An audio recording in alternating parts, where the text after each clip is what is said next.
Welcome back, Blue Shirts fans, to episode number 742 of the Locked On New York Rangers podcast. I'm your host, John Chick. Just want to thank you guys, as always, for making Locked On New York Rangers your first listen every day. We are free and available on all platforms. And the Rangers, coming off of last night's 5-3 home win against the Carolina Hurricanes, this has to be up there as far as, best wins of the season is concerned.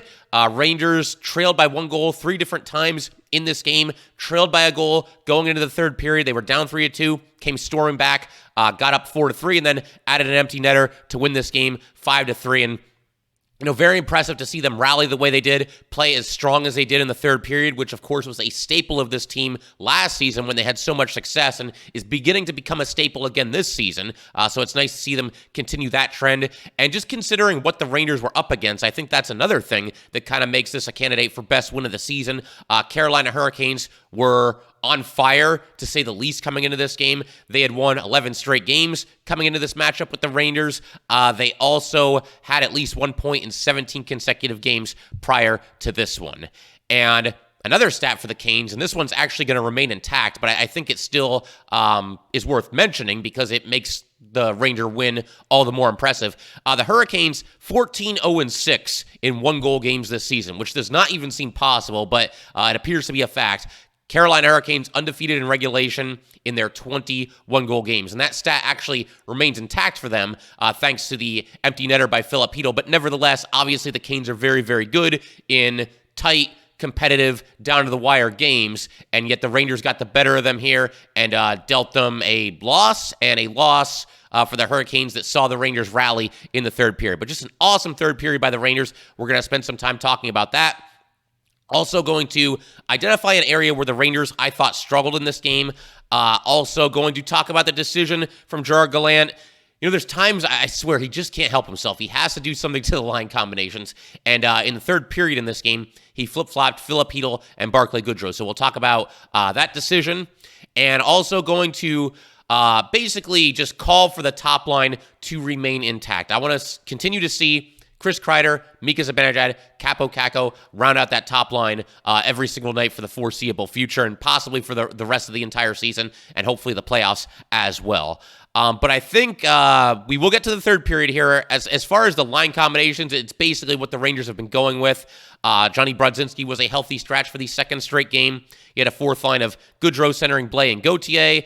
And Ben Harpur continues to remain in the lineup for the Rangers as the sixth defenseman. 9 straight games for Ben Harpur. He seems to be certainly tightening his grip on the sixth defenseman job. And other than that, the lineup was pretty much what they've been going with and what you would expect. But I do want to talk about this third period here because one of the best periods that the Rangers have played all season. So, as I mentioned, down by a goal, down 3-2, going into the third period. And before we get into, all the details as far as what happened in the third period here, I just have to say that, going into the third period now, it's night and day right now where they are right now compared to where they were earlier this season. Earlier this season, they were giving up multiple goal leads. They were at their worst in the third period, which was such a far cry from what we saw last season when they were always at their best, and they have done a complete 180.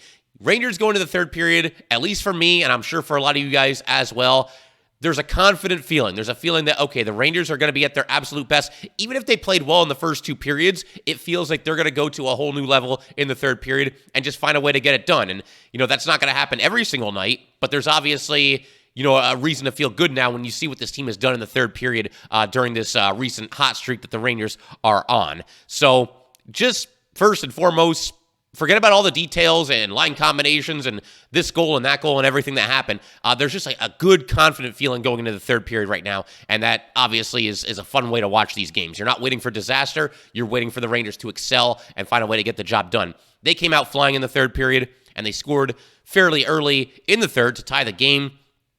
Artemi Panarin, he's just been awesome lately. He just looks so dangerous every time he has the puck. A couple of recent games, he's had some really good, rushes through the neutral zone where, he just explodes into the attacking zone and just looks dangerous. Looks like he might score or might set somebody up with an easy tap-in goal. Panarin looks like Panarin in recent times for the Rangers for sure. And what a goal here. He's got the puck. Rangers are cycling the puck a little bit in the offensive zone, but Panarin basically just did like a gigantic half circle around the entire attacking zone. He was behind the net.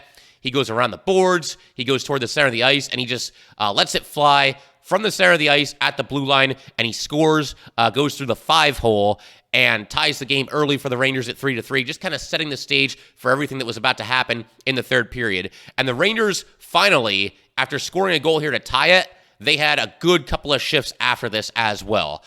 They did not do that earlier in the game, and that's something that I'm going to talk about later in today's episode as far as, a negative from this game. I didn't think the Rangers were good in the shifts following a goal, but they were here. And again, it goes back to what I was just talking about. The Rangers being at their best in the third period, being focused in crunch time, and just finding a way to get the job done. And again, better response here to their own game-tying goal than what we saw earlier in the game when they tied the score at 1-1 and when they tied the score at 2-2, because they gave it right back in both instances. But we will get to that. Do want to talk about the rest of the third period here, and K'Andre Miller scoring what turned out to be the game-winning goal. So once again, the Rangers in on the attack, cycling the puck, working hard to maintain possession. You got Mika taking a shot from the blue line, and it is deflected by K'Andre Miller and into the net. That gives the Rangers their first lead at 4-3. And this has happened about midway through the third period. So playing from behind, or at the very least tied for most of the night, and then finally taking the lead halfway through the third period and coming away with a win. Just clutch stuff from the New York Rangers.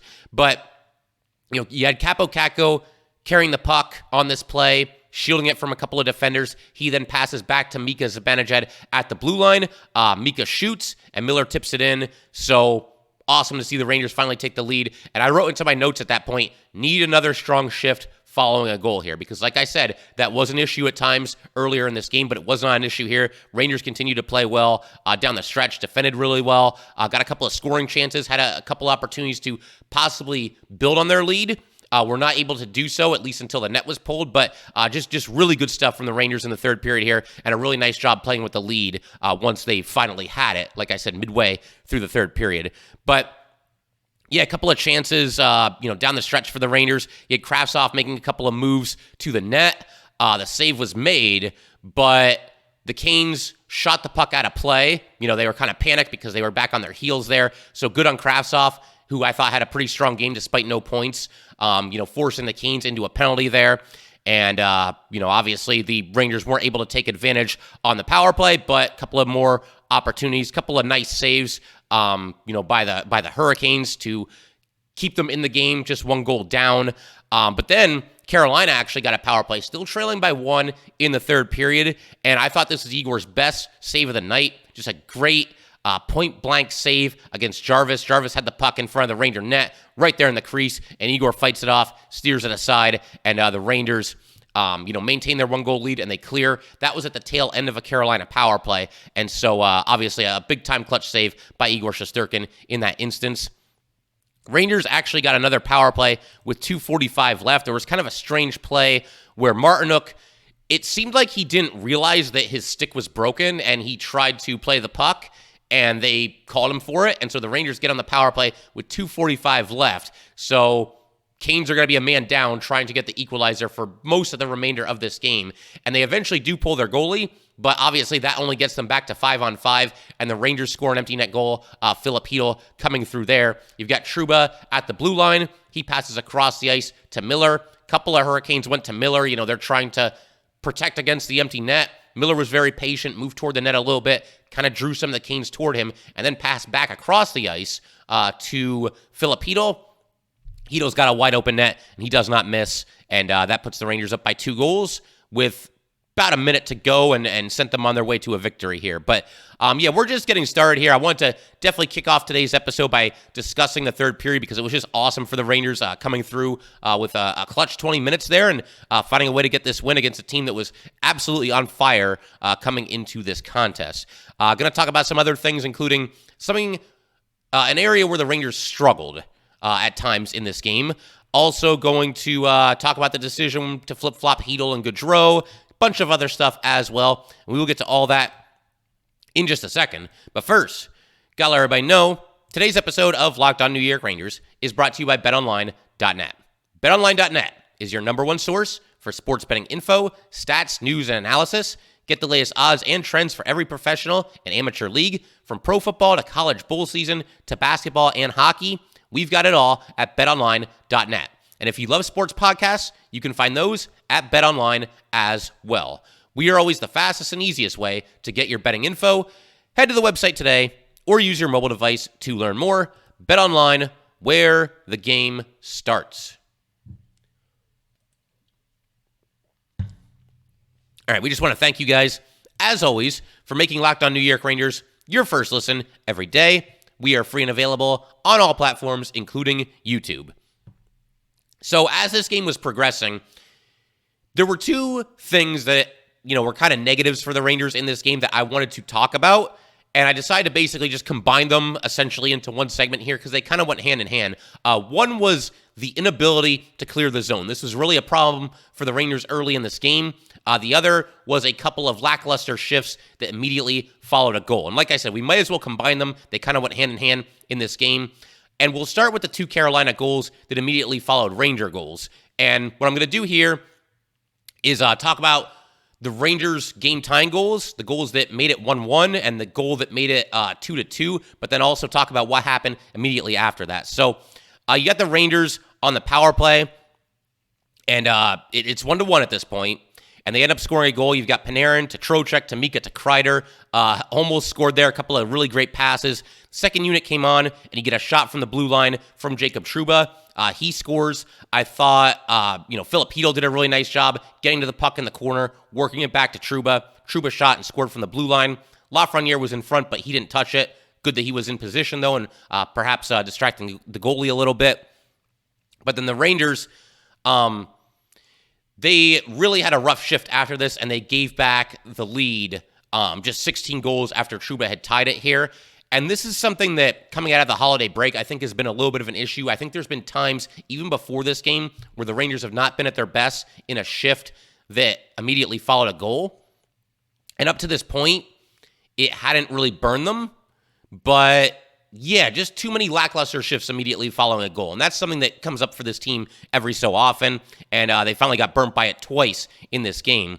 But yeah, just 16 seconds after the Rangers tie it, the Rangers are unable to clear the zone. A couple of crisp passes from the Canes, and Nietzsche scores from the left circle. So lackluster shift following a goal and the inability to cover the zone, once again, kind of going hand in hand here. But then, same thing happened a little bit later in the game.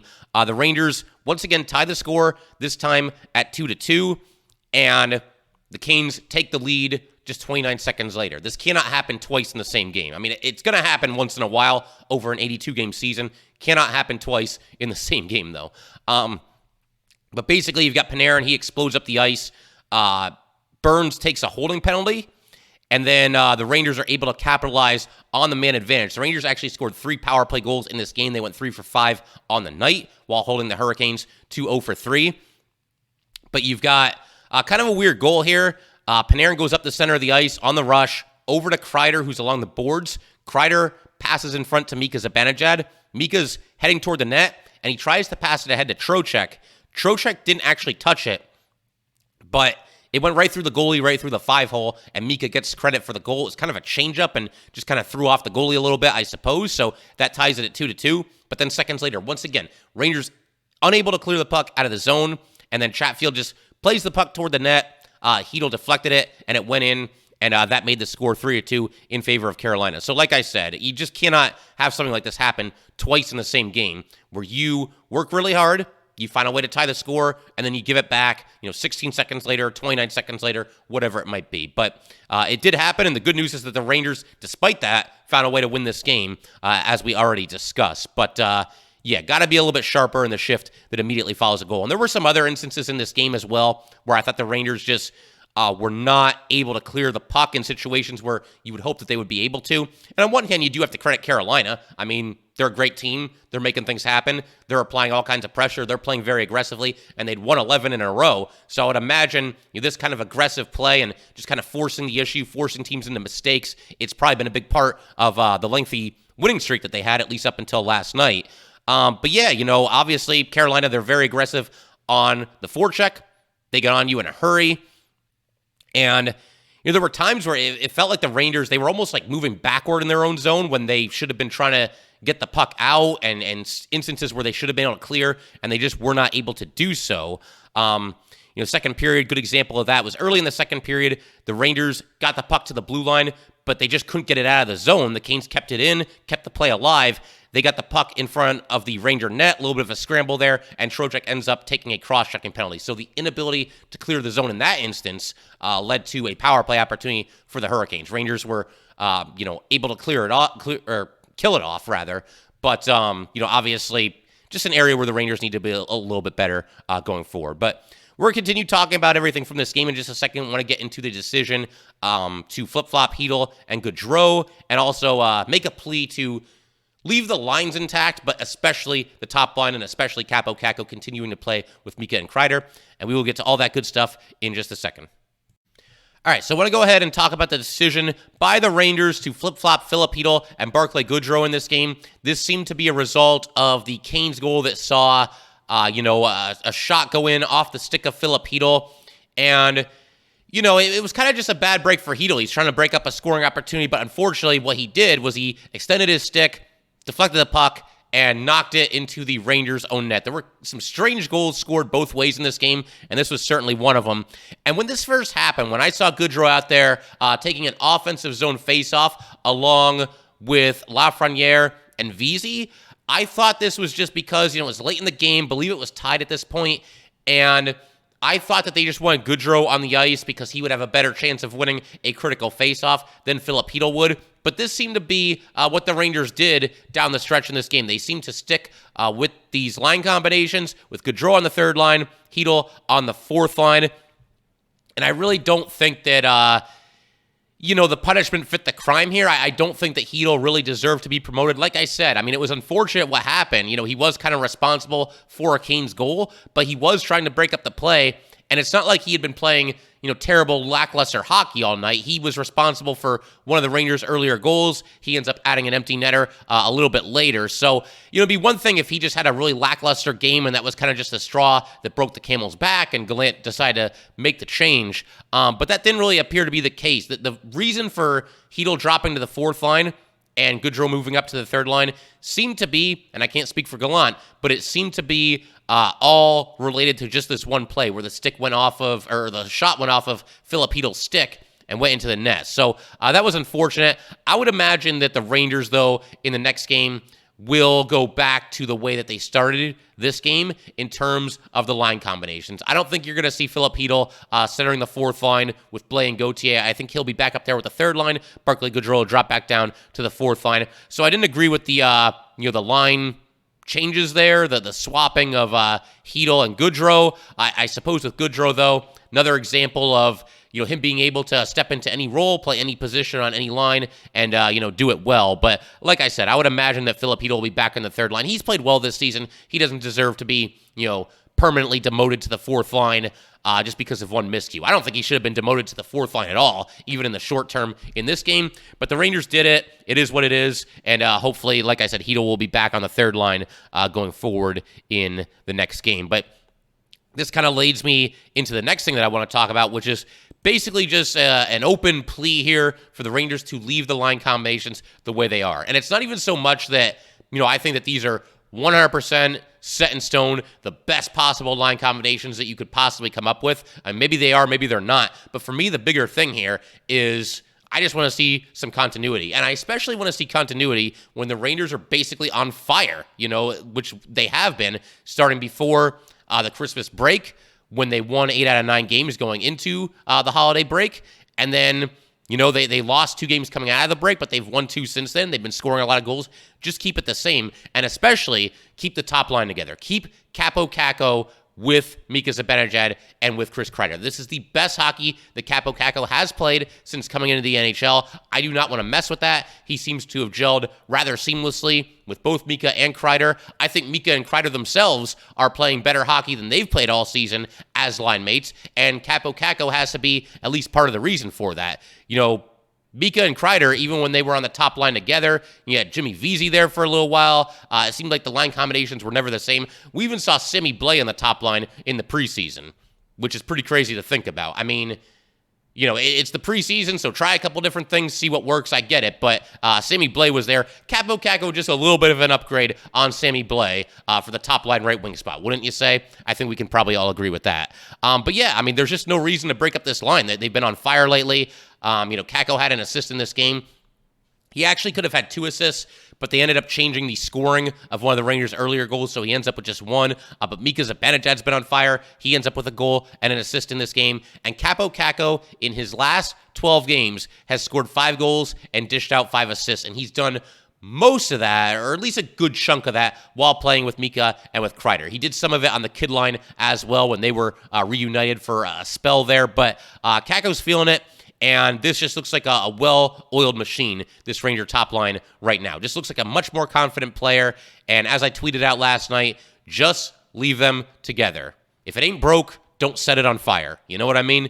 It's obviously clicking, and Kakko making strides and looking like he's about to become the player that the Rangers thought that they were drafting. So let's just keep it rolling. Kakko, his play behind the net, I think, has been exceptional recently. You can tell defenders, they're having a tough time with Kakko right now. Nobody really seems to know what to do, how to approach him. If they try to chase him behind the net, then he'll make a nice pass out in front and find either Mika or Kreider for a goal. There's instances where, Kakko, just much more assertive player than we saw him act as when he first came into the league. And, he'll maintain possession in the offensive zone for a long time. Defenders will be chasing him all over the ice. Nobody really has an answer for Kakko right now as far as the other team is concerned. And I think something that really stands out more than anything, I don't know about you guys, right now, when Kakko is on the ice and when he's got the puck on his stick, I feel good. I feel like something good is about to happen. He's going to, once again, either drive possession in the offensive zone or he's going to make a really nice pass. He's been scoring some goals recently, some even strength goals. So he's just been awesome. He's played very well recently. He earned some praise from Gerard Gallant recently. So again, you have to keep this line together going forward.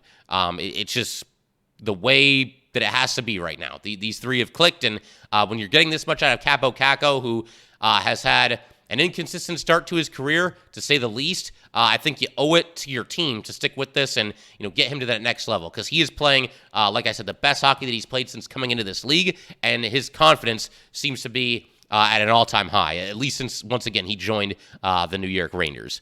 So, a couple other things I wanted to talk about here. Good physicality in this game from the Rangers. 2 players that really stood out to me in that department were Ben Harpur and Jacob Trouba. Harpur was really hitting in this game. He had a big-time hit on Jesper Fast, knocked him into the boards in the neutral zone in the second period. And Harpur right now, he's the Rangers' 6th defenseman. I don't think there can be any debate. He's played 9 straight games for this team, and he's taken advantage of the opportunity. And those opportunities early in the season were going to Zach Jones and Libor Hajek.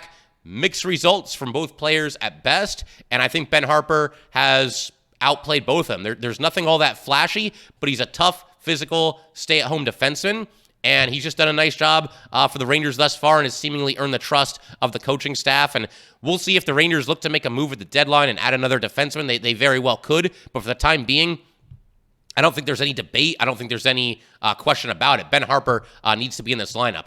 I realize there's more exciting options, Matthew Robertson with the Hartford Wolfpack, and, maybe some people want to see Zach Jones get another chance eventually as well. But right now, facts are facts. Ben Harpur has played better than both Hajek played in his opportunities and Zach Jones played in his opportunities early in the season. So Harper's going to be the guy going forward, it would seem, at least until maybe the Rangers make a deal at the deadline. We'll see how that whole thing shakes out. Jacob Trouba had a big hit on Svechnikov in the neutral zone, and I saw somebody on Twitter claiming that it was a dirty hit. Trouba at times will toe the line, and he's had a couple of questionable hits in the past. There was nothing even in the same realm of anything possibly being considered a dirty hit here. That was kind of a weird way to word it, but you get what I'm saying. This was not even close to being a dirty hit, did not target the head or anything like that. Svechnikov actually looked like he left his feet here, and Svechnikov, a little bit earlier in this game, was cross-checking both Ranger defensemen to the ice while he was in the crease, so that wasn't called. Really kind of a weird night for the refs, too. They were calling certain things tight, and then they let that go. But this was as clean of a hit as you'll ever see, and Trouba, throwing his weight around and playing the old-school brand of hockey that we like to see. But this is a physical game. The physicality kind of picked up as it went. And the last thing I want to do pretty much was just kind of give a shout out to Igor Shesterkin. Thought he was very, very good in this game. Stopped 20 of 23 shots.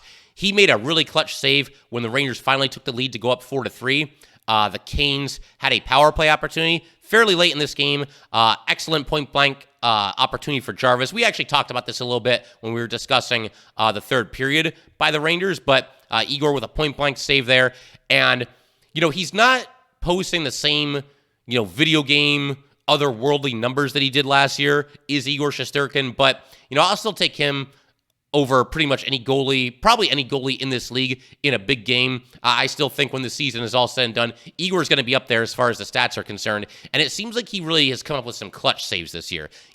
He doesn't have the same otherworldly goals against average and save percentage that he did last year, but he's making big-time saves in big-time spots, and he did that here to keep the Rangers in front. I mean, if the Canes tie that game there, who knows what happens? Maybe it ends up going into overtime.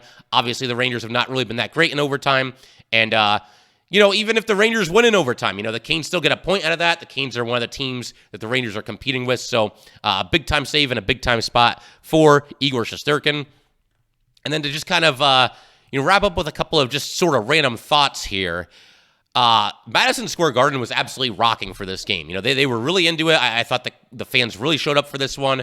They seemed to know what the Rangers were up against, going up against this team that they battled in the playoffs last year, going up against a team that had won 11 straight games, and just kind of doing everything they could to try to will the Rangers on to a win.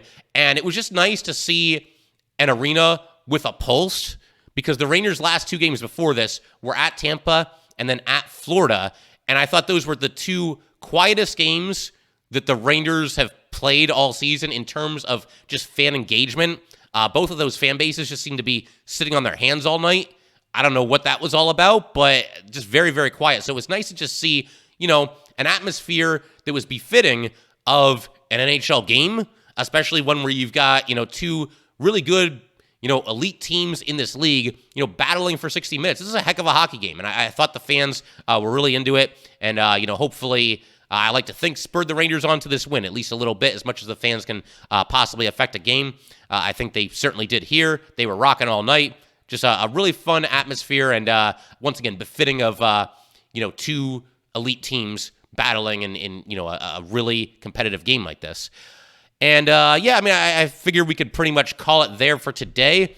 The one other thing I want to mention, really fast-paced, really intense game, but not really a ton of extracurriculars here, which kind of surprised me a little bit, given the fact that, division rival game.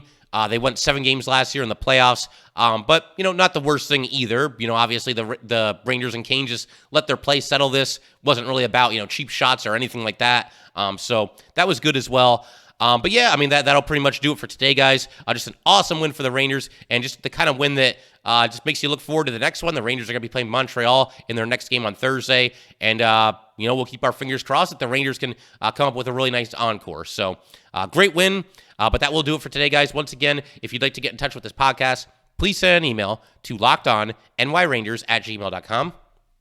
Once again, that is lockedonnyrangers@gmail.com. Definitely give us a follow on Twitter as well, @LO_NY_Rangers. Once again, that is @LO_NY_Rangers. And definitely subscribe to Locked On New York Rangers YouTube channel. Thanks again, guys. I'll see you next time.